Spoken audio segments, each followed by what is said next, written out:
Assalamualaikum warahmatullahi wabarakatuh. Saya Siti Nur Fatihah. Di sini saya ingin menjelaskan sedikit apa itu produktivitas yang berhubungan dengan contoh sektor yang saya pilih ialah sektor pangan, lebih tepatnya ke pedagang kaki lima.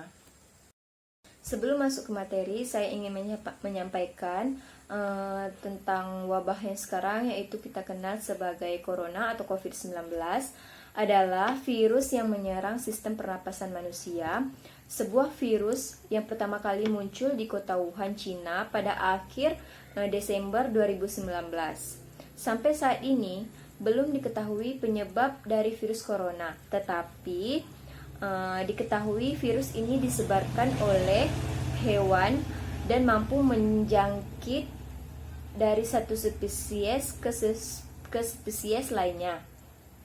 Nah, di tengah wabah yang sedang terjadi di Indonesia, banyak sekali dampak yang terjadi bagi perekonomian masyarakat Indonesia, terutama bagi masyarakat kelas bawah, yaitu para pedagang kaki lima.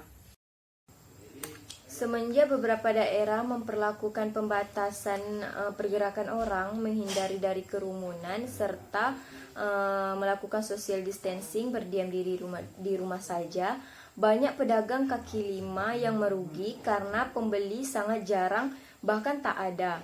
Beberapa pedagang masih mencari peruntungan berjualan meski dengan resiko yang telah diterbitkan. Hal itu karena kehidupan mereka sangat bergantung kepada pendapatan harian. Sehingga di tengah merabatnya virus ini, mereka harus tetap berjuang mencari nafkah agar anggota keluarganya tidak kelaparan.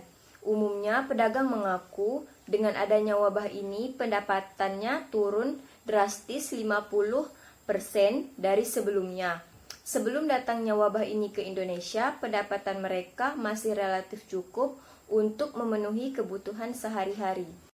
Saya mengambil contoh usaha pedagang cilok, tepatnya di Tanjung Balai Karimun, Coastal Area. Usaha ini beroperasi setiap hari dari jam 3 sore hingga sampai jam 10 malam. Orang membatasi pergi keluar rumah. Pendapatan mereka pun terancam. Sebelum virus COVID-19 menyerang, usaha cilok ini banyak pembelinya. Bisa dibilang cemilan favorit masyarakat di daerah tersebut. Setelah adanya virus COVID-19, pendapatan pun menurun. Pelanggan yang membeli pun bisa dikatakan sedikit. Dan untuk mengatasi penularan, pihak penjual memakai sarung tangan dan masker.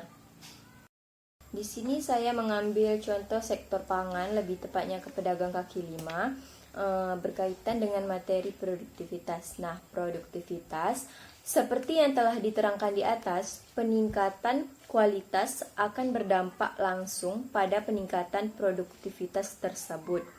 Perusahaan yang mampu meniadakan kegagalan kualitas produksinya akan mengalami kenaikan produksi sejumlah kegagalan tersebut.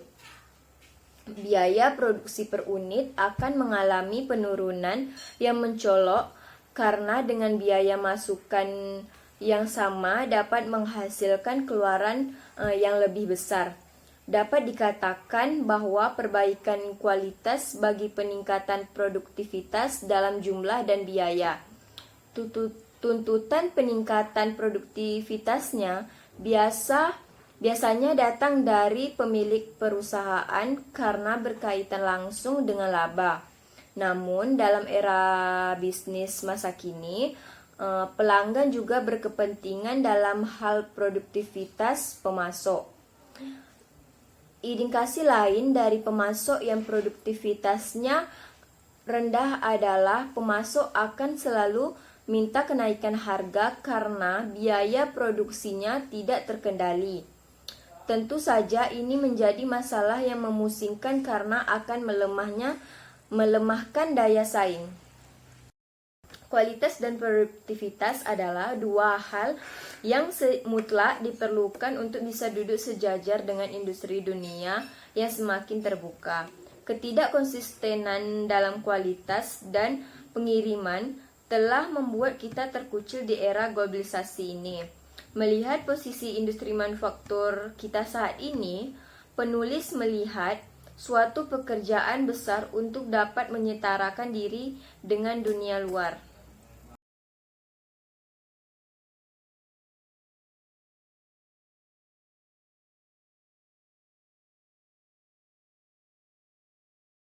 Hanya itu yang dapat saya sampaikan. Terlebih dan terkurang mohon dimaafkan. Wabillahi taufiq wal hidayah. Wassalamualaikum warahmatullahi wabarakatuh.